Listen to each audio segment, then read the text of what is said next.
próximo assunto, é a nossa mesa redonda, investimentos nos modais e logística, em seguida já. Muito bem, senhoras e senhores, então nós vamos agora já para o próximo assunto, a mesa redonda, investimentos nos modais e logística. Para tanto, já quero aqui convidar para fazer a moderação e já apresentá-lo aqui oficialmente também com seu currículo, o presidente do DR, diretor-presidente do DR Paraná, Fernando Furiati Saboia, graduado pela Universidade Estadual de Ponta Grossa, UEPG, Engenharia Civil no ano de 95, é analista de infraestrutura do DENIT, com especialização em gestão ambiental rodoviária. Foi chefe da unidade local do DENIT por 8 anos, assessor do ministro dos Transportes do Ministério da Infraestrutura em Curitiba. Também foi nomeado pelo governador Ratinho Júnior para ocupar o cargo de diretor-geral do DR, aqui de março de 2022 até 2023, e atualmente também está com a gente na presidência do DR Paraná. E ele também ocupou o posto de secretário de Infraestrutura e Logística do Estado do Paraná. Queria convidar para que tome aqui o seu lugar neste palco, o presidente Fernando Furiati Saboia.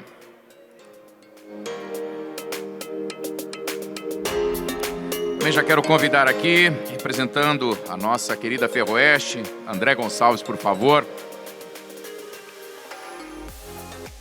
Está aqui representando o presidente Luiz Fernando Garcia da Silva, senhor João Paulo Ribeiro Santana, da Portos do Paraná.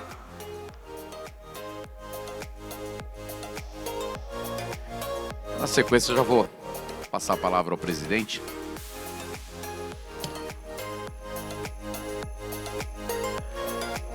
Temos também aqui, completando esta mesa redonda, Marcelo Cardoso Fonseca, da ANTT.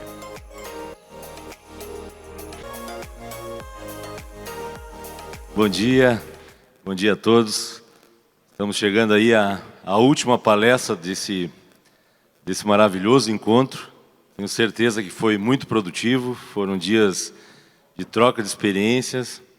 A gente pôde mostrar o que melhor nós temos da infraestrutura do nosso país, com profissionais de altíssimo gabarito, servidores de todos, dos DRs do Brasil todo, do DENIT, de algumas prefeituras. Algumas empresas puderam apresentar os seus melhores materiais, e isso é o que esse evento foi feito justamente para isso, para que a gente pudesse fazer um enriquecimento profissional. Eu tenho uma honra de estar aqui sendo moderador dessa mesa, né, que é investimento nos modais e logísticas. O Estado do Paraná tem feito não só o seu trabalho na infraestrutura rodoviária, mas a Secretaria de Infraestrutura e Logística, ela também tem os portos do Paraná, a nova Ferroeste, desculpa, e nós trouxemos, pensando nessa integração de modais, nós trouxemos também, junto conosco, temos uma grande parceria com o Ministério da Infraestrutura e com a ANTT, hoje representada aqui pelo Marcelo Cardoso. A Ferroeste está representada pelo seu presidente, o André, e o Porto está aqui representado pelo João Paulo. Eu vou chamá-lo de Jopa, como a gente conhece. Como a gente está num bate-papo aqui entre amigos, eu tomo a liberdade de chamá-lo de Jopa.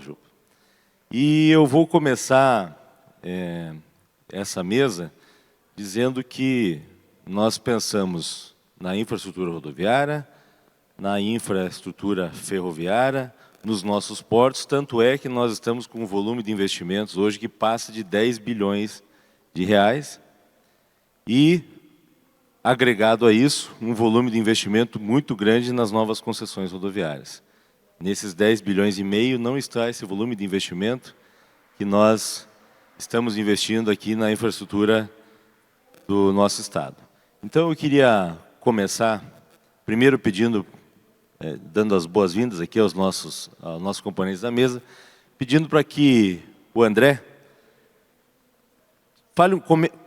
conte um pouco para nós aqui do que é a nova a Ferroeste do Estado do Paraná, como é que essa Ferroeste, que durante todos os anos deu prejuízo, né, presidente? E nesses últimos 4 anos ela é superavitária, com a sua estrutura sendo a mesma. Então, presidente, conte para nós qual é o segredo aí desse sucesso dentro da Ferroeste. Bom dia a todos. Primeiro, cumprimentar aqui nosso diretor-geral da DR, Fernando Furiati.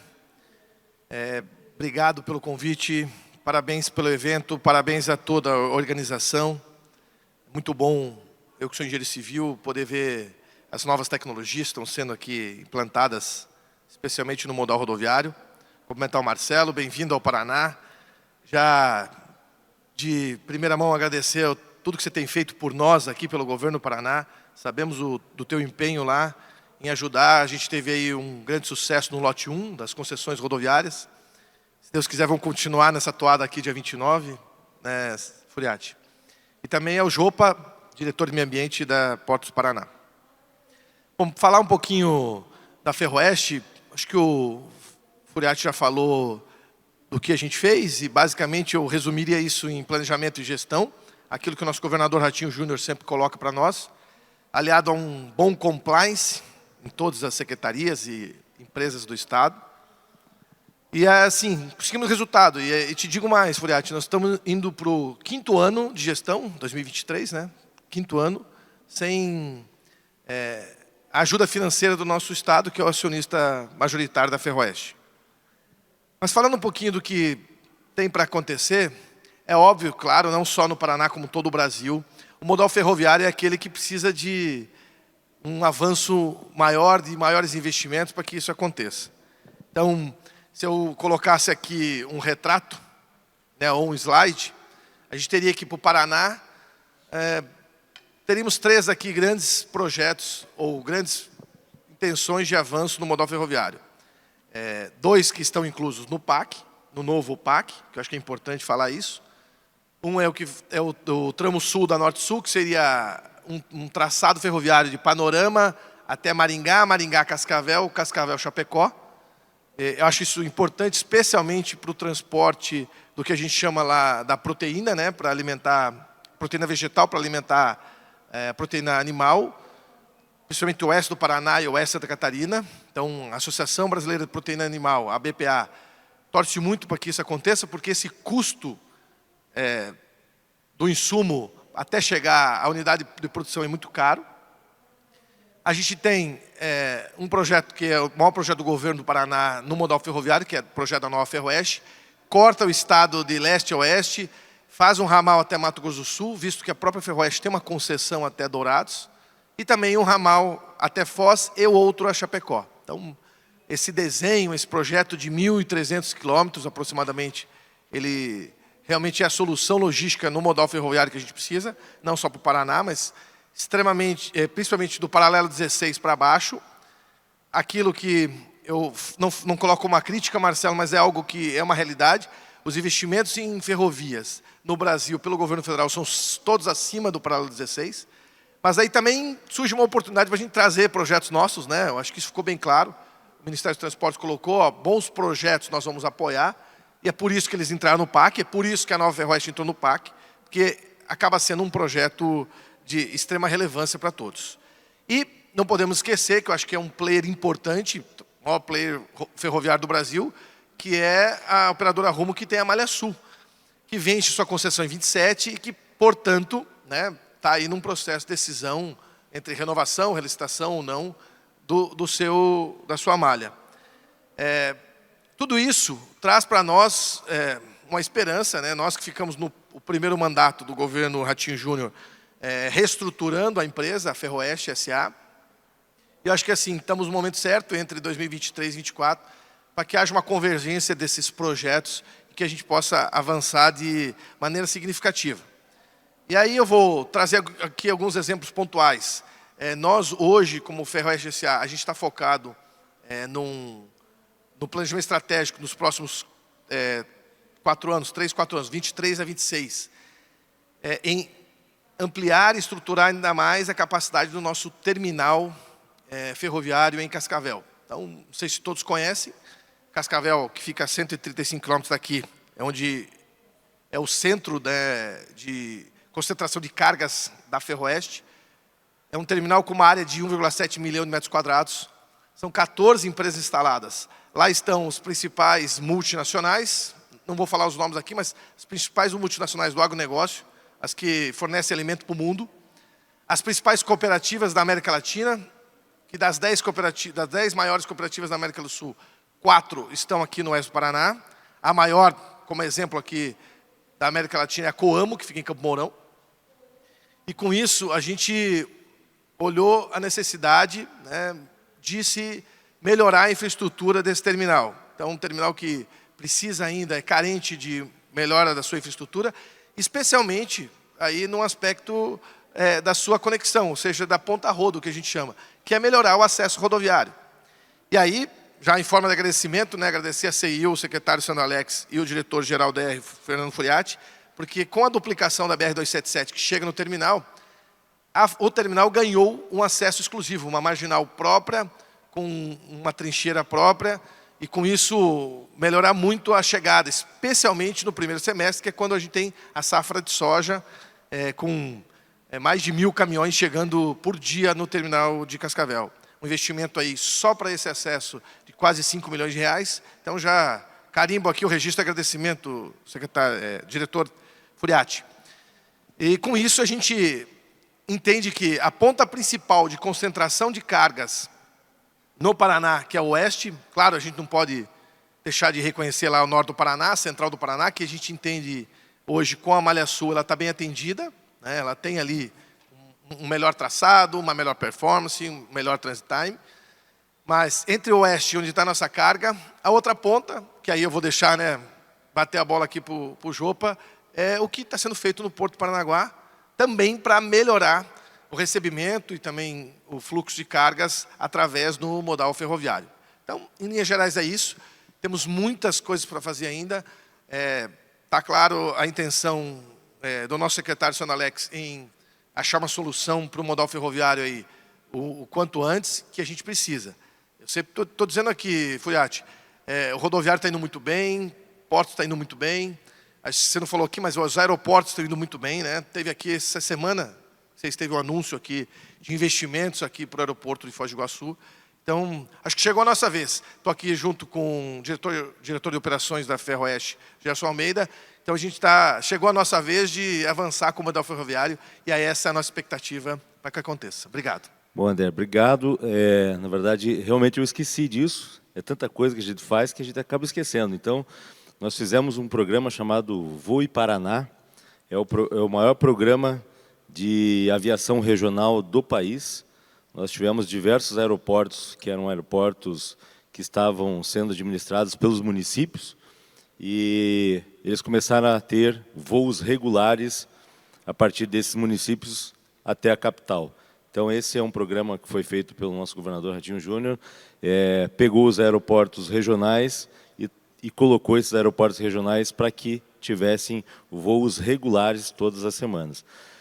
Mas você falou aqui que vai ampliar a capacidade, assim que tiver essa nova modelagem da Ferroeste, você vai aumentar a capacidade de transporte através de trilhos. Qual é o percentual de aumento de transporte de grãos e de produtos até o Porto de Paranaguá? Bom, é importante dizer que a Ferroeste, quando foi constituída em 1989, ela tinha um objetivo muito claro: acessar o Porto de Paranaguá. Tanto que a gente, esse corredor é chamado Corredor Oeste de Exportação. Hoje, do oeste do Paraná, circulam ali aproximadamente 10 milhões de toneladas por ano, mas pelo modal ferroviário, a gente conseguiu fazer aqui, há 3 anos atrás, né, Gerson, 1,5 milhão de toneladas. Então, é muito pouco do que é transportado. Então, há um desequilíbrio na matriz dos modais. No Porto de Paranaguá, tem chegado, em média, 15, 16 milhões de toneladas por trem. O restante chega a 60, né? Então 45 por rodo. A ideia é que, no mínimo, a gente equilibre essa cadeia. 50-50, 60-40. E isso tem todas as condições de acontecer desde que haja, sim. E é um investimento alto, todo mundo sabe que o CAPEX para ferrovia ele é diferente, especialmente onde tem aí grandes declividades, que é, no caso, nosso desafio maior é vencer a Serra do Mar. Mas, sim, uma expectativa que a gente possa estar fazendo aí, a partir de 2030, ou quando concluir todas essas obras, pelo menos metade disso por ferrovia, o que já é um grande passo. E vou antecipar aqui, especialmente porque o Porto está se preparando para isso, né? O Moegão Ferroviário, que é o maior investimento do Porto hoje, se eu não estou errado, um dos maiores, mas que para a ferrovia ele é fundamental, especialmente para todas as empresas que estão lá dentro do Porto. Aproveitando isso, agora eu queria perguntar, Jopa, o Porto de Paranaguá foi por 4 anos consecutivos considerado o porto mais eficiente do Brasil. Queria que você colocasse aqui para nós, com esse aumento de carga que está vindo da Ferroeste, o que o Porto tem feito? Primeiro, conta um pouco do como é o nosso Porto hoje e o que o Porto tem feito de investimento para conseguir receber esse aumento de carga aí dos próximos anos. Bacana. É até interessante quando a gente olha esse volume de cargas que o André fala que está sendo direcionado para Paranaguá, né? É como você imaginar uma grande caixa d'água com carga de água descendo pela tubulação e tem que ter uma torneira eficiente lá embaixo, né? Tem que ter uma torneira que funcione. Então, o Porto de Paranaguá, sob a gestão do presidente Luiz Fernando, que, eu digo, é um menino, né? É mais jovem do que eu e é uma mente brilhante a gestão que ele trouxe, o conhecimento que ele trouxe. Quando ele veio da Secretaria Nacional de Portos de Brasília, ele revolucionou a gestão portuária. E a gente fala com muito orgulho disso, quando a gente olha para o tamanho do Porto de Santos, por exemplo, que é 4 vezes maior do que nós. Só que a gente consegue movimentar metade da carga deles. Então, se você fizer uma conta básica, o Porto de Paranaguá, além de ter sido a 4ª vez seguida a melhor gestão, ele é o porto mais eficiente da América Latina. Ele é o porto que mais movimenta tonelada de carga por metro linear de cais, né? E para que isso ocorra, a gente precisa, como vocês muito bem observaram e comentaram aqui, de muito investimento público e privado, né? O grande Moegão que está sendo projetado para ser viabilizado agora, eu diria que é um dos maiores investimentos do Porto de Paranaguá com recursos próprios, né? Com um investimento de um empréstimo que o Porto está fazendo, que está na ordem de 592 milhões. Né? A ideia é que hoje os trens chegam e eles ramificam, né? Uma composição vai se subdividindo, uma parte para cada terminal. Isso, para Paranaguá, é muito ruim. Por quê? Porque perdemos tempo de manobra, a gente gera um conflito entre o porto e a cidade, porque a gente tem inúmeras transposições de barreiras em nível no centro da cidade, e a gente está emitindo mais gases de efeito estufa com essa manobra. Então, a ideia é fazer uma grande pera ferroviária, onde tenha a possibilidade de que até 180 vagões descarreguem simultaneamente. Então, a ideia é que a carga caia na moega, né, que é aquela grelha no chão, e dali, por elevadores de caneca, ela seja daí transportada por correias aéreas para cada terminal.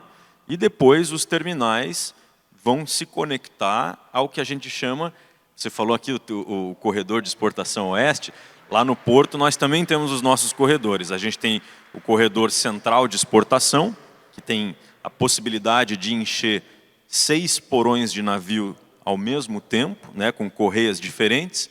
Então a ideia é nós termos agora 6 correias que transportem 2.000 toneladas hora, né? Então, independente, você pode colocar um produto em cada uma e cada uma vai para um porão de navio.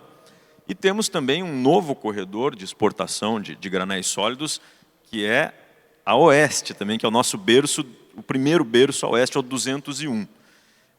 Então, tudo isso não funciona se a gente não tiver o investimento privado, porque as pessoas olham para o porto, falam do porto, mas é um universo, um ecossistema muito heterogêneo o funcionamento dele. Então, resumidamente, o Porto de Paranaguá, a administração é um síndico de um grande condomínio, né? Então, a gente tem vários terrenos dentro do porto que, desde 2019, quando a administração do Luiz chegou lá com a missão de fazermos, de viabilizar um pedido do governador Ratinho e do secretário Sandro para que o porto fosse para o litoral o que Itaipu é para o oeste, deixando um pouquinho de lado as características legais que envolvem cada coisa, mas o Luiz Fernando conseguiu, com gestão, conquistar o direito de ser o primeiro porto do Brasil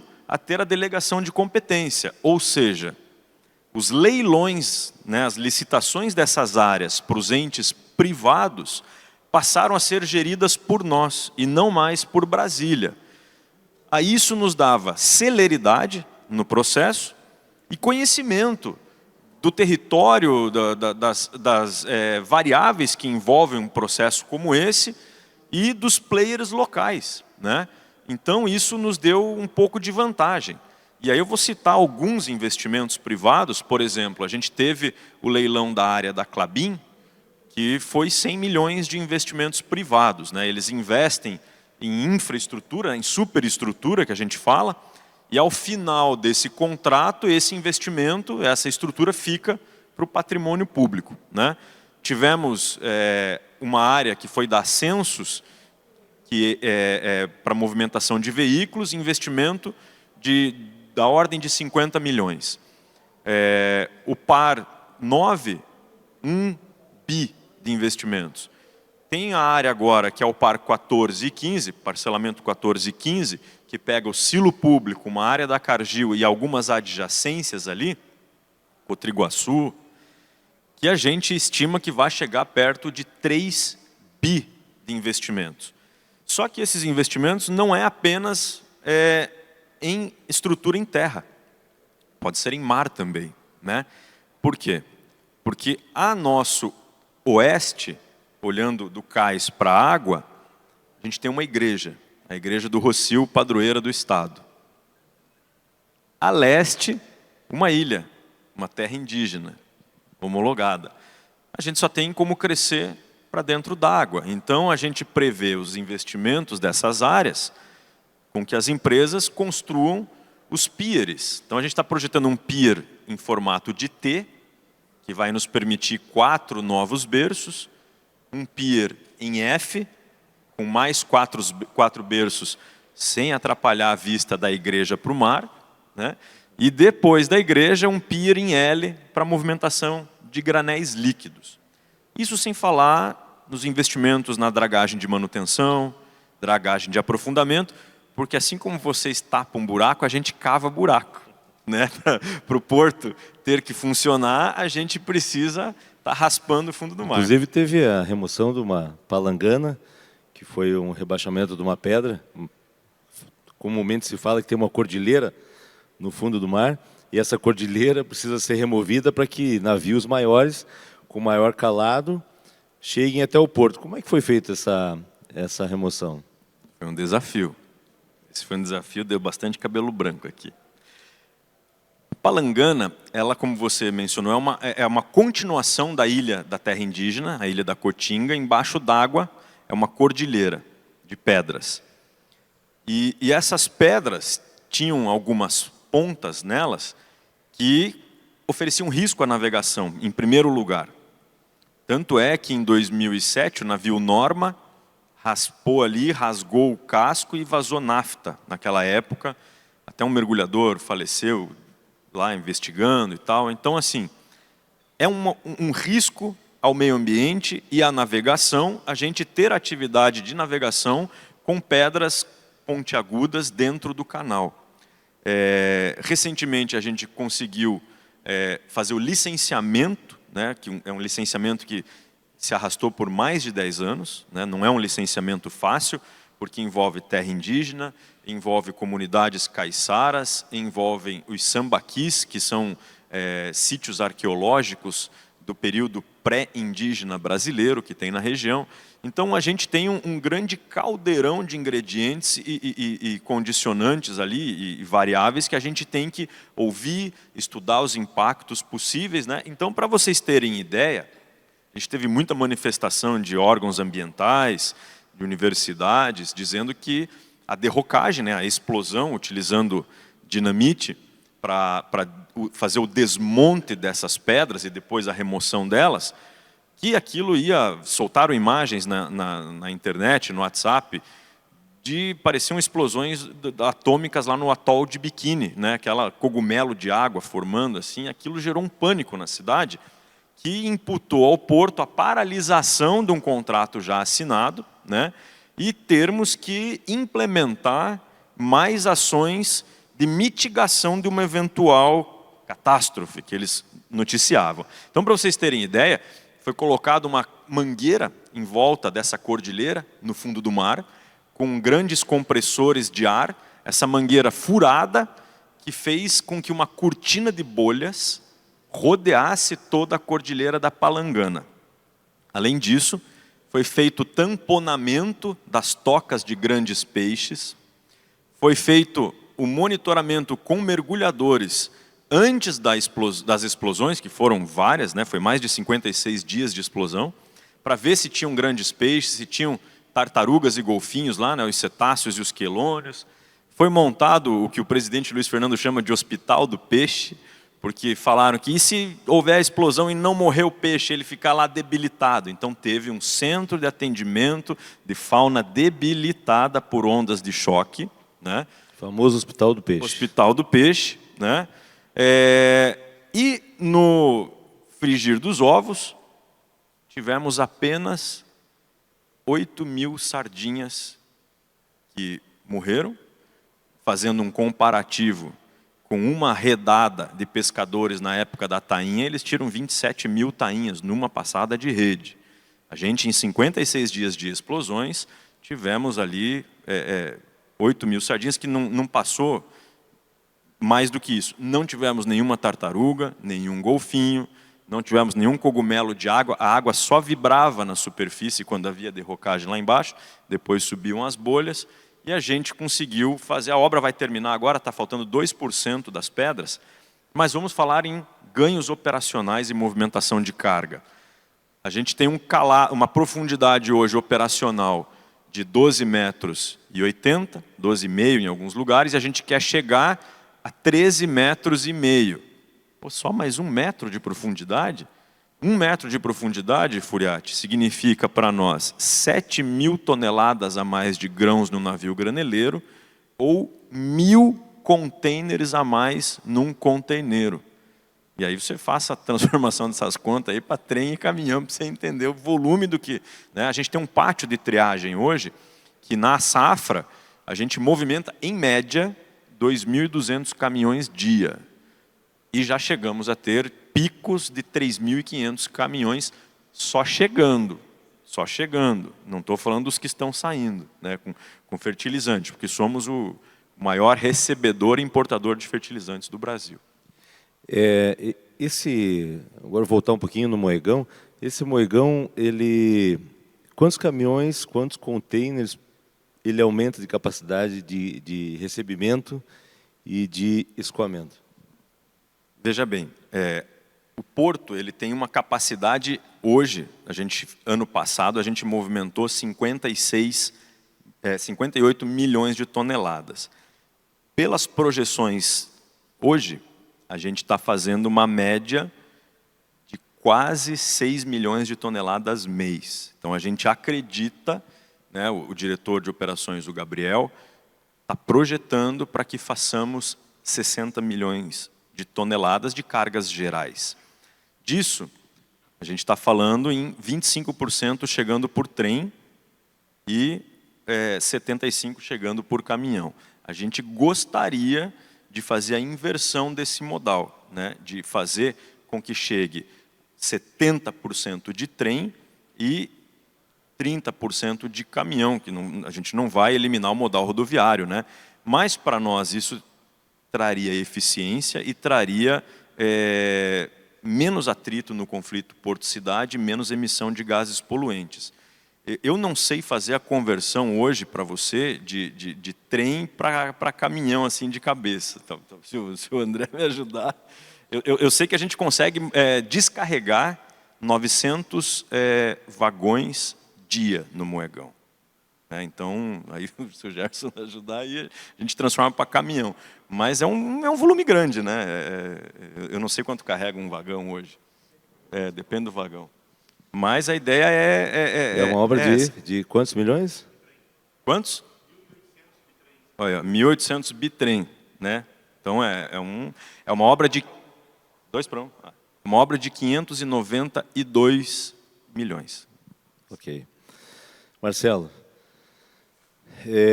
eu vou começar contigo, vou pedir, primeiro para você falar, a gente tem visto aí que o governo federal tem ido com frequência à Bolsa de Valores lançando grandes projetos, grandes concessões. Primeiro, eu vou pedir para que você fale apenas das concessões no Brasil, porque aqui no Paraná, o assunto concessão rodoviária é um assunto sensível e todo mundo se interessa por esse assunto. Então, eu vou pedir primeiro para você falar um pouco para nós do que o governo federal tem feito, o que ele já fez e o que ele pretende fazer nos próximos anos aí, de concessão, e depois eu vou te perguntar mais especificamente sobre as concessões do Paraná. Bom, muito bom dia a todos aqui que nos acompanham aqui no evento. Primeiramente, agradecer o convite da BDR, da ABPV, né, e principalmente aqui na pessoa do Furiati, que já é longo parceiro aqui na estruturação dos projetos de concessão rodoviária no Paraná. Há alguns anos aí, Furiati, né, que nós já estamos discutindo e agora, finalmente, eles estão amadurecendo e vindo a leilão, né.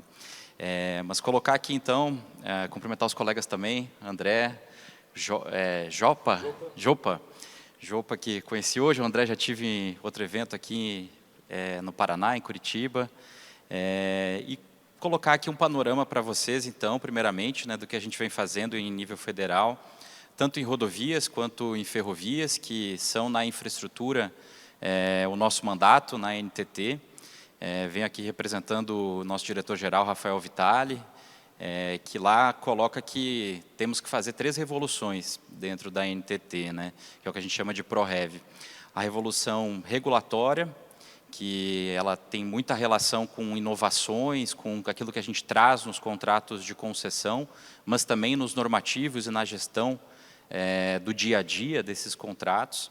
A revolução tecnológica, e eu acho que quando eu falar um pouquinho do Paraná, eu posso abordar em maior detalhe o que isso quer dizer, né, que a gente vem trazendo também para as nossas concessões, e a revolução comportamental, que é esse sentido que tem muito a ver com a palestra anterior aqui, que nos antecedeu, esse sentido de engajamento na causa pública. E esses dias eu via o secretário do PAC, o Maurício Muniz, né, antigo secretário do PAC, hoje secretário da SAM, da Casa Civil, e chefe do PAC, né, do novo PAC, inclusive, comentando isso que o Jopa falou agora há pouco aqui. Às vezes a gente pensa que o público ele pode ser um empreendedor e levar a cabo as coisas, né? Quando a gente fala de concessões, fica mais evidente que a gente está falando de um privado, mas mesmo quando a gente fala da obra pública, né, não existe obra pública, é só a contratação pública, né? Então a gente tem o setor privado sempre engajado e fazendo, construindo a infraestrutura. E isso na NTT é muito presente, né, em todo o nosso dia a dia, a movimentação junto ao setor regulado. E esse engajamento de nós, servidores públicos, ele é muito nesse sentido de ordenar, de dar racionalidade, incentivar e fazer com que as coisas tenham o melhor caminho, né, para acontecerem, capitaneadas pelo setor privado. Então, em termos da nossa carteira de concessões hoje, né, nós temos cifras bastante volumosas, tanto em rodovias quanto em ferrovias. A gente fala de uma carteira de mais de 200 bilhões de reais, que serão contratados, né, ou renovados, quando se fala das ferrovias, nos próximos 4 anos, né, nos próximos 3 anos, dentro do mandato atual do governo federal. Para começar falando das rodovias, né, o ministro Renan sempre comenta que serão 35 leilões nesse período, e a gente teve o primeiro já, o lote 1 do Paraná, então agora são 34, o segundo previsto para a semana que vem, que é o lote 2, e isso tudo gera um investimento em rodovias de mais de 150 bilhões de reais. Se a gente olhar para os últimos anos, né, os últimos 4 anos, a gente está falando aí de um incremento que é quase da ordem de 7 vezes o que vinha sendo feito. Nós fizemos 6 leilões nos últimos 4 anos, o que a gente chama de quarta etapa de concessões de rodovias, e faremos então 35 agora, nesse novo período, né? Então o ritmo, a partir desse ano, ele é dessa hora, a gente fazia 1,5 leilão por ano, esse ano serão 4, mas a partir do ano que vem ele já é dessa ordem de 7 vezes maior a cada ano, né? Então são 10, 11 leilões nos próximos 3 anos, a cada um dos anos, que estão sendo programados pelo governo federal. E aí essa é uma carteira que ela se expande pelo país todo, né? Então a gente acessa regiões que antes não eram trabalhadas, pelo menos não de forma mais intensiva, como o Nordeste, né? Nós temos todo um conjunto de leilões que serão feitos ao longo do Nordeste, pegando toda a BR-101, né? Ali desde a Bahia, né? Subindo até Fortaleza, a gente tem ali diversos investimentos, e outras rodovias agregadas ali no pacote do Nordeste, então rodovias Oeste-Leste também, que vão interiorizar, inclusive, as concessões naquela região. A gente tem uma concessão lá só, que é a Via Bahia, né, ali Feira de Santana, Salvador, Feira de Santana, Vitória da Conquista, então é uma expansão, inclusive, em termos, né, das regiões que a gente está acessando. O Centro-Norte também, então a gente vem com concessões que já se tinha no Centro-Oeste e expandindo, inclusive, para a região Norte.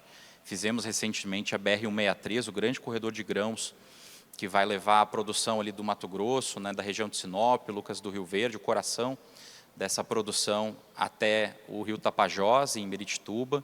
E a gente segue, então, agora com outros corredores, como o corredor da BR-364, em direção a Porto Velho, em Rondônia, colocando a produção desses grãos no Rio Madeira e, assim, reduzindo muito o frete, que é nosso grande gargalo competitivo, né? Então, se você olhar a nossa distribuição de concessões, ela tem muito essa propriedade de trazer os grandes corredores de exportação no primeiro momento, mas também a integração nacional, né, e os fluxos dentro do país, né? Então, a gente faz essas expansões que têm muito a ver com a fronteira do desenvolvimento agrícola do país e consolida também outros corredores, e aí vindo para as regiões mais tradicionais, em termos de concessões, né, o Sudeste e o Sul, aí com renovações, né, novas concessões em cima de trechos que já existiam, que são aquelas concessões da década de 90, então a 116, a 101, né, os grandes corredores,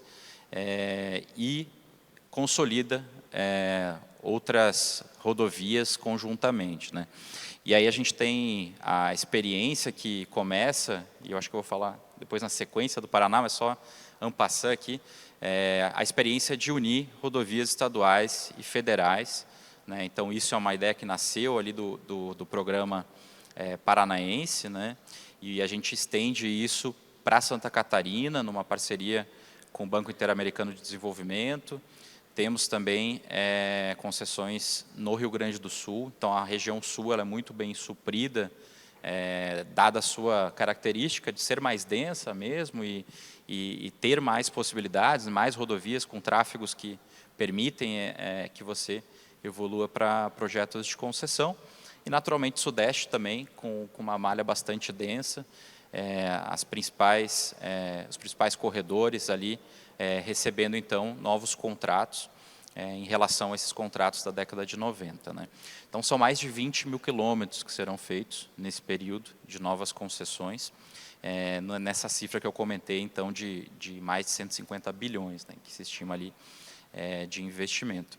Vou falar um pouquinho também, se me permite, que das ferrovias. Claro.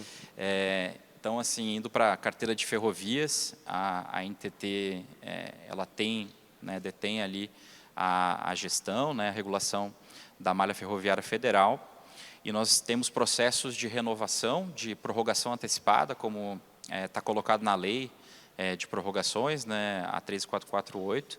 Já fizemos alguns processos nos últimos anos, então foram renovados a Rumo Malha Paulista, as 2 ferrovias da Vale, né, a Vitória Minas e a Carajás, e a MRS, que é a Malha Sudeste, que concentram ali mais de 75% da produção mais pesada, né, do heavy haul do país. então com grandes investimentos ali, próximos de 40 bilhões nessas malhas, e inclusive a gente conseguiu viabilizar uma novidade, que é o investimento cruzado. Né? Por meio da renovação da Vitória Minas, a gente está fazendo um investimento lá no Mato Grosso, na ferrovia de integração do Centro-Oeste, que vai conectar então a ferrovia Norte-Sul com a região de produção de grãos, ali Mara Rosa até Água Boa, né? E nesse caminho, no segundo momento, a gente terá a FICO 2 conectando até Lucas do Rio Verde, né? Chegando no coração da produção de grãos do Centro-Oeste. Isso é uma grande inovação possibilitada pela mudança legal mesmo da 13448 e por um trabalho de entender como é que funciona o sistema ferroviário e qual é a potencialidade que ele poderia trazer, né, de transbordar, de você ter uma malha que permite que o seu excedente seja aplicado em outros trechos e desenvolver toda a malha ferroviária do país. Então, fizemos essas renovações, fizemos algumas novas concessões recentemente, como o tramo central da Ferrovia Norte-Sul, e aí o André falava aqui, né, da Ferrovia Norte-Sul depois descendo ao sul do país, a partir do tramo central, que está no PAC, é o plano seguinte, né, e também a FIOL, a Ferrovia de Integração Oeste-Leste, na Bahia, no Porto Sul, conectando com o Porto Sul da Bahia até a região de Caetité, focada no minério, naquela região. E temos, então, agora para o próximo período, aproximadamente 70 bilhões em investimentos previstos, que estão considerados 16 projetos que estão na nossa carteira, 2 de prorrogações antecipadas, a Ferrovia Centro-Atlântica e a Malha Sul. Então, são 14 mil quilômetros, são as ferrovias de maior extensão dentro do país, né, das nossas concessões ferroviárias federais. Elas têm malhas bastante ramificadas, né? A Ferrovia Centro-Atlântica FCA, ela está no Centro-Oeste, no Sudeste, tocando no Nordeste, e a Malha Sul, bem ramificada dentro de toda a região Sul, e inclusive chegando a São Paulo ali, que a gente então discute as condições para a sua renovação, né? Contratos que estão chegando ao fim, e aí eles têm ali um plano de otimização. O que a gente sabe com essas ferrovias é que a gente não quer que elas fiquem da forma como foi no primeiro período de contrato delas, né, da década de 90 para cá, que você teve trechos que foram deixados em segundo plano, que não eram operacionais no final dessa jornada e desse período de concessão, e que os trechos que fiquem dentro da concessão, eles sejam efetivos, eles transportem consideravelmente e usem o seu potencial. Caso a concessionária não tenha interesse de operar todos esses segmentos, a gente tem outras ideias para esses trechos, então é possível que ela devolva alguns segmentos e aí a gente pode utilizar tanto concessões como as autorizações, que é o novo marco legal de ferrovias, trouxe essa possibilidade, né, a Lei 14.273, de a gente poder fazer de uma forma mais aberta, né, essa delegação do serviço público via autorização. Então é mais fácil para que os players, os interessados, entrem e passem a gerir uma ferrovia por esse instrumento, né? Então, isso está dentro então, desse âmbito de prorrogações, e nós temos também novos contratos, a Ferrogrão, né, na região do Centro-Oeste, conectando também com o Arco Norte, aqui, como eu falei de outras iniciativas.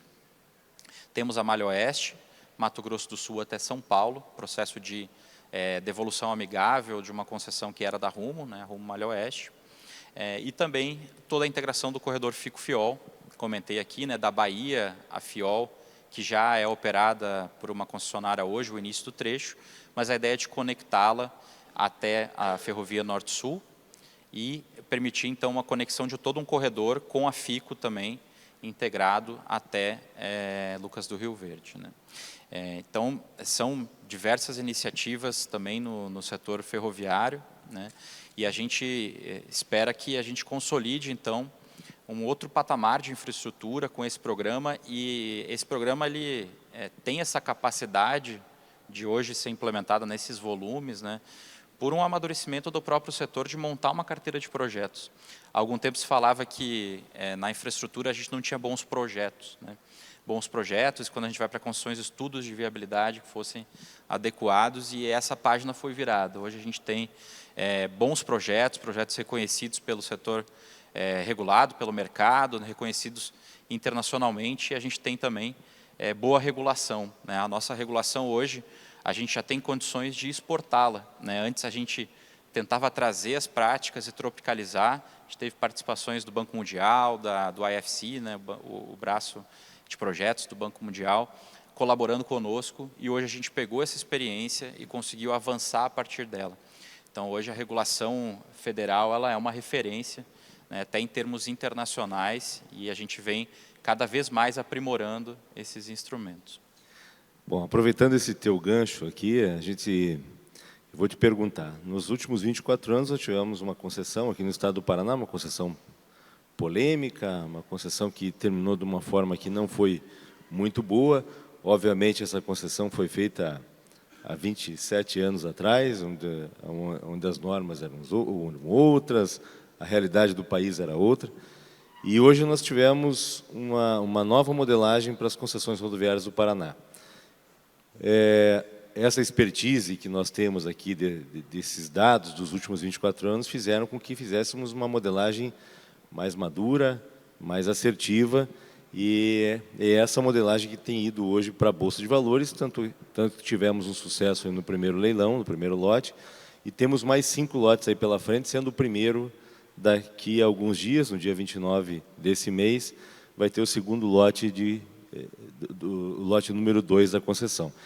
Marcelo, você com essa tua expertise, com essa tua visão de ministério, com essa tua visão de agência, o que você pode dizer para nós, o que de melhor foi aplicado nesse novo modelo? O que foi corrigido de erro do passado e que nós conseguimos agora colocar nesse novo modelo e que como eu já disse, foi um sucesso aí no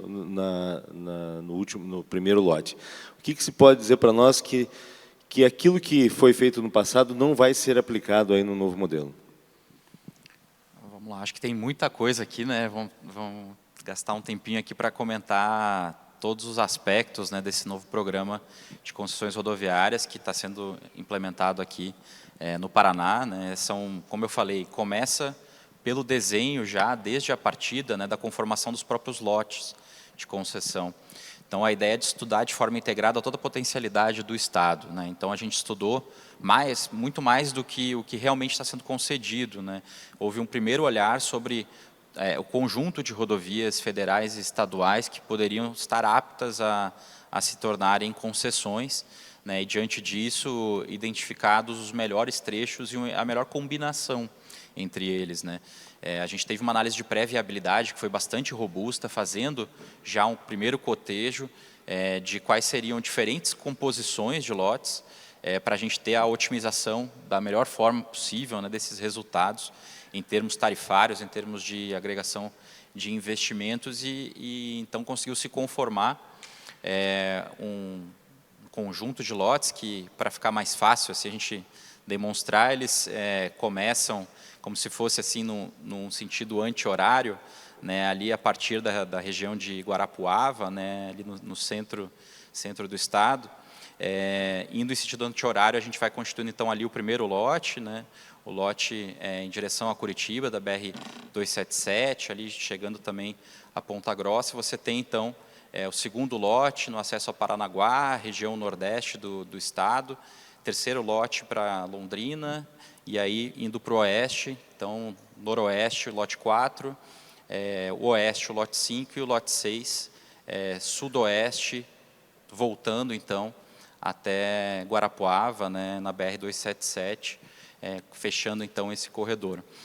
Foi o desenho, então, se você olhar, né, dentro dessa característica, ele é um desenho que vai incorporando alguns polos de rodovias ali, que se complementam entre si. Então, a gente tem a capacidade de grandes corredores federais, inclusive alavancando investimentos nas rodovias estaduais, né? E aí a previsão de investimentos, a gente vai para o design do próprio estudo de viabilidade, ele difere muito do que foi o estudo lá atrás, né, do programa estadual de concessões, em que você previu todos os investimentos que tecnicamente eram indicados no período de 30 anos de concessão. Então, não se poupou esforços em identificar todas as necessidades. e não à toa ele é muito intensivo em investimentos, né? E isso talvez seja a grande diferença em relação ao programa anterior. Você tem mais de 1.782 quilômetros de duplicação nos 6 lotes, né? Mais 370 quilômetros de faixas adicionais e terceiras faixas, ou seja, faixas adicionais a gente fala nesse sentido quando a gente está falando de faixas adicionais à duplicação. Então a gente vai ter pistas triplicadas, quadruplicadas, onde for necessário, a gente vai ter terceiras faixas, mesmo onde não é duplicado, né? E esse tratamento de terceiras faixas ele é dado de forma a complementar, né, nos aclives, as situações que você tem, os congestionamentos, gargalos da rodovia. Então, de forma geral, todos os trechos serão tratados, né?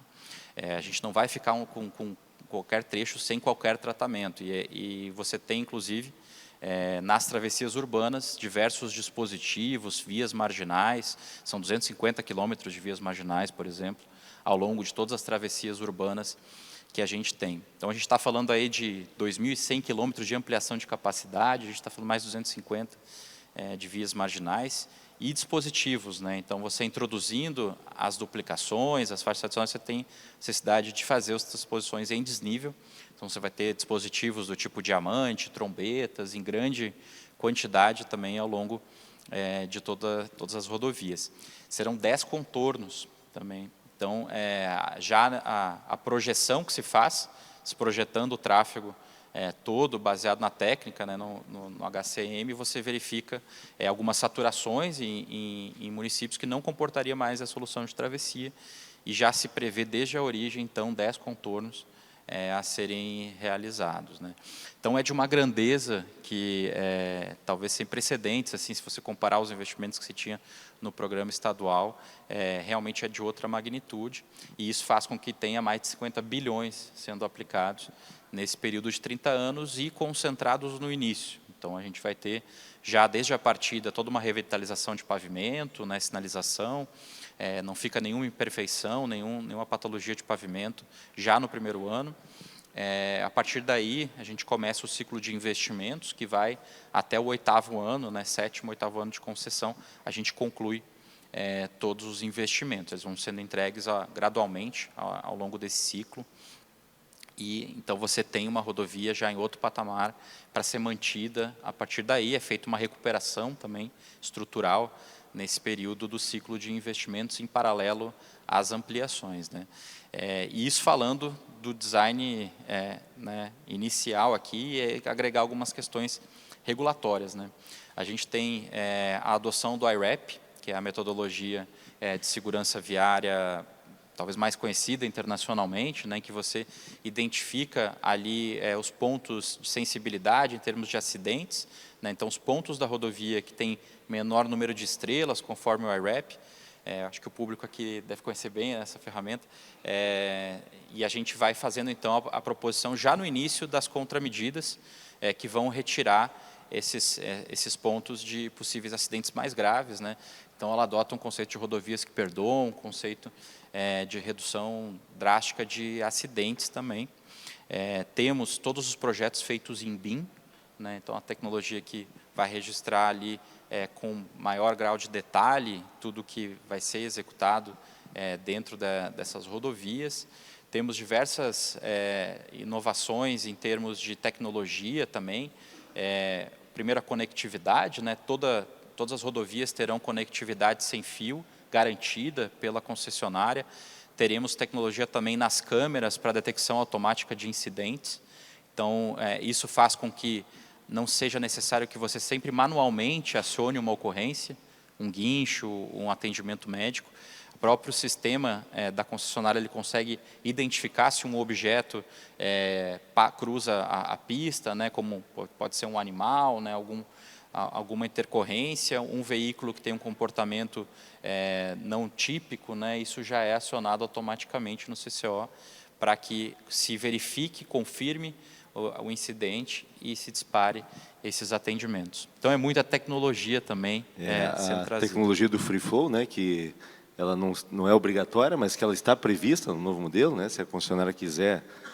Desculpa, fazendo uma complementação aí, porque eu acompanhei muito de perto, então, desculpa, mas eu quero fazer uma complementação só, né, para te ajudar aí porque são tantas inovações que foram colocadas nesse contrato que ele falou aqui um atendimento sem fio em toda a malha, garantida pela concessionária, o desconto do usuário frequente, o desconto do usuário do TAG, mas o que é mais importante é que o modelo garante de que quem entrar vai executar as obras, porque o desconto ele é ilimitado. Só que a partir do momento que o desconto começa a ser muito grande, o aporte financeiro no contrato ele é muito maior. Isso inibe com que empresas aventureiras entrem, deem um desconto muito grande e não honrem seus contratos. Que tem muitos contratos que tiveram essa modelagem no passado e que não deram certo. Aqui no modelo do Paraná, até 17% não há nenhum tipo de aporte, e a partir do 17% o aporte é gradativo. Então, quanto mais o desconto, maior o aporte financeiro. Isso garante aí uma forma de garantir as obras, e a cada 5 anos isso é rediscutido, né? Esse valor como é que vai ser usado esse valor de aporte, se é para diminuição da tarifa, se é para reequilíbrio do contrato, enfim. E o que foi pensado também nesse novo modelo foi uma coisa que não estava prevista no primeiro modelo, que é o segmento em Paranaguá, do quilômetro zero, que é justamente o que afeta diretamente o porto. No primeiro modelo de concessão, o segmento que legava o porto não tinha nenhum tipo de investimento pela concessionária. E isso são 5 quilômetros que prejudicavam muito a operação do porto, né? E o que também foi pensado, por isso essa integração de modais aqui, com esse novo estudo da possível nova Ferroeste, isso foi considerado também, futuramente, que se houver a implantação e a diminuição de cargas pelas rodovias através das ferrovias, isso também foi levado em consideração nesse novo modelo. Então, isso mostra uma integração do porto, da Ferroeste, mas principalmente com o entendimento da NTT, que fez essa modelagem durante muitos anos com a nossa ajuda, com essa nossa expertise. Isso mostra uma verdadeira integração de modais. Os senhores têm alguma consideração final? Porque eu estou recebendo aqui que tem algumas pessoas que têm um voo e pediram para que a gente pudesse, se possível, antecipar o encerramento. Então, eu vou deixar aberta a palavra ao André, depois ao Jopa e daí ao Marcelo. Depois eu vou receber, se alguém tiver alguma pergunta, vai ter um QR Code aqui, daí eu vou abrir para perguntas no final. Bom, só queria agradecer a oportunidade, mais uma vez parabenizar pelo evento. Impressionante, né, o nível, a qualidade do evento aqui. Agradecer especialmente ao pessoal do DR por ter convidado a Ferroeste, que está dentro desse guarda-chuva da CEIU, e os amigos aqui. Especialmente o Marcelo, mais uma vez bem-vindo aqui ao Paraná. Obrigado aí pela tua ajuda. Espero que a gente consiga avançar, especialmente no modal ferroviário aqui no estado do Paraná. Agradecer o convite ao Porto, a ter vindo aqui explanar as considerações nossas em relação ao transporte logístico, né? Se quiserem, a gente tem um videozinho, depois que dá para passar, um vídeo bem bacana, institucional, vamos rapidinho. colocar, sim. Mas já que vocês estavam falando em concessões, o presidente falou, Jopa, se tiver oportunidade, menciona que a gente abriu agora para consulta pública a concessão do nosso canal de navegação, né? Então, nós temos um canal hoje com 52 quilômetros aproximadamente, né, que a gente tem que dragar constantemente, aprofundá-lo para ganhar maior profundidade, fazer a manutenção das boias, né, quando tem ventos, marés violentos, que a boia sai do lugar, se a gente não repor em 24 horas, a Marinha fecha o canal, vira um caos, né? E, recentemente, a gente está junto com a Infra, fazendo a modelagem do estudo da possibilidade de passar isso para a iniciativa privada, né? A dragagem, manutenção, as condicionantes ambientais, e é um modelo pioneiro no país. É isso daí. Obrigado. Marcelo? Bom, agradecer aqui mais uma vez, poder estar no estado do Paraná, discutindo um pouco aqui do programa, né? Permitir que a gente exponha também nossos projetos aí ao longo do país todo. Assegurar aqui a todos aqui do estado que a gente vai ter um programa muito diferente daquele que foi o estadual. Acho que o Furiati deu aqui os pontos regulatórios, fez um complemento perfeito aqui no sentido de endereçar questões que foram muito debatidas com a sociedade paranaense. A questão de como se garante a sustentabilidade, né, desses investimentos ao longo do tempo. Foi uma tônica assim, que permeou todas as discussões. Vale dizer aqui que a gente teve o maior processo da história da NTT em termos de contribuições. Eu lembro o número de cabeça, 4.349 contribuições recebidas. O maior processo antes desse tinha sido ali em torno de 600, que foi a Dutra. E isso mostra que o projeto foi feito a várias mãos, né? Juntamente com a sociedade paranaense, com essa interação com o DR, com a Secretaria de Infraestrutura, né? E isso, os resultados serão colhidos, né? E diante de um modelo que a gente acredita muito que ele é a evolução também para o governo federal em termos de regulação. Então, o modelo híbrido que a gente tinha antes foi suplantado por esse que hoje é o do Paraná, que ele é a menor tarifa, né, sem limite, mas com uma contrapartida de um comprometimento, né, que é a garantia justamente que se dá ao projeto, e sem contar de outros instrumentos regulatórios, como o de demanda, né, que foi comentado pelo Furiati quando falou da Ferroeste, né, outros instrumentos regulatórios que dão muita segurança e muita tranquilidade para a gente, que depois a gente vai vir fiscalizar as concessões e inaugurar a obra, né, esse que é a nossa expectativa aí dos próximos anos. Então, novamente, agradecer aqui a oportunidade. Bom, eu vou agora abrir para perguntas. Temos uns 10 minutos para que a gente possa receber as perguntas através do QR Code.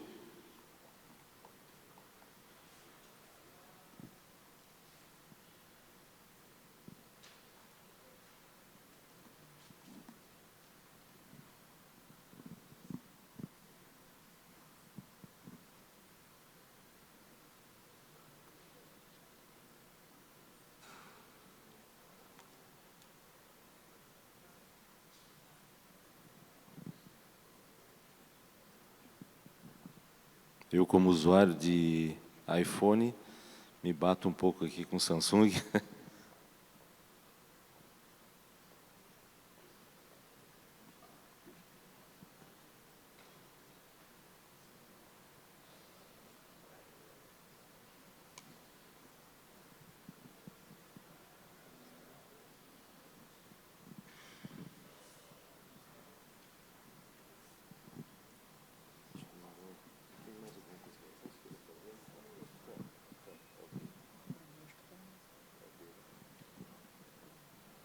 Bom, pessoal, nós não recebemos nenhuma pergunta aqui. Eu queria agradecer mais uma vez ao André. Somos companheiros de governo aí desde os primeiros dias. Tem feito um trabalho incrível à frente da Ferroeste. Tanto é que transformou a mesma Ferroeste que era deficitária em hoje superavitária. Isso mostra uma excelente gestão. Ao Jopa, meu agradecimento por ter vindo lá de Paranaguá cruzou o estado para que pudesse trazer para nós aqui os investimentos que estão sendo feitos no Porto. O Porto tem uma equipe fantástica, tem feito um belo trabalho aí nos últimos anos, tanto é que, como eu disse no começo, ganhou por 4 anos seguidos como o porto mais eficiente do Brasil. Então, muito obrigado. Leve meu abraço ao presidente Luiz Fernando. Marcelo, coroamento aqui, né, o coroamento da modelagem da concessão aqui do Paraná, falo especificamente daqui do Paraná, que foram longos anos aqui com a equipe lá da NTT, conjuntamente com a nossa equipe, que tornaram possível fazer um modelo que fosse agradável à população do Paraná. Eu tenho certeza que ela está se sentindo segura com esse novo modelo, porque foi feito de forma transparente, com um volume significativo de obras, né? O maior volume de obras que o Paraná vai ter na história, e que resultou nesse sucesso que foi o primeiro lote. Agora vamos torcer aí para no próximo dia 29 termos sucesso, e tenho certeza que vai ser. uma vez que partimos, a gente sempre costuma falar que a grande comparação que se faz aqui no Paraná é o preço de placa que era antigamente com o preço de placa que vai ser hoje, e isso não é possível comparar, porque os lotes são distintos e o volume de obras não existia mais no modelo anterior. O que a gente pode comparar é preço por quilômetro, apesar de não cobrarmos por quilômetro rodado, mas nós temos que fazer um comparativo do que era o valor por quilômetro antigamente com o valor atual.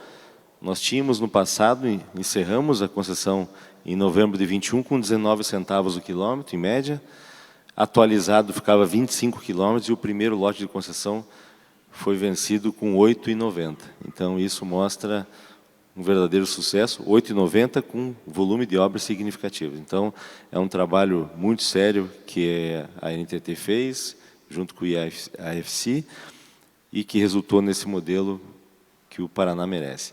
Mais uma vez, muito obrigado a todos por terem vindo aqui nesse último dia, esse encontro, que é um encontro basicamente de rodovias, mas que é importante termos as rodovias unidas à ferrovia e unidas ao porto, e unidas também à nossa malha aeroviária. Então, mais uma vez, mostra a preocupação que o governador tem com a infraestrutura do nosso Estado, tanto é que ele é um amante da infraestrutura, ele sabe tudo da Ferroeste, ele sabe tudo do porto, ele sabe tudo das rodovias, porque ele pergunta todos os dias sobre tudo. Ele é um demandante. Aqui nós temos problema porque ele coloca muito dinheiro e a gente não consegue gastar. E isso é um problema muito bom. Mais uma vez, muito obrigado. Tenham todos um excelente final de semana. Muito obrigado, Fernando Saboia, diretor-presidente do DR. Agradecer também ao André Gonçalves, agradecer o João Paulo Ribeiro Santana e também, claro, a participação do Marcelo Cardoso Fonseca, da NTT.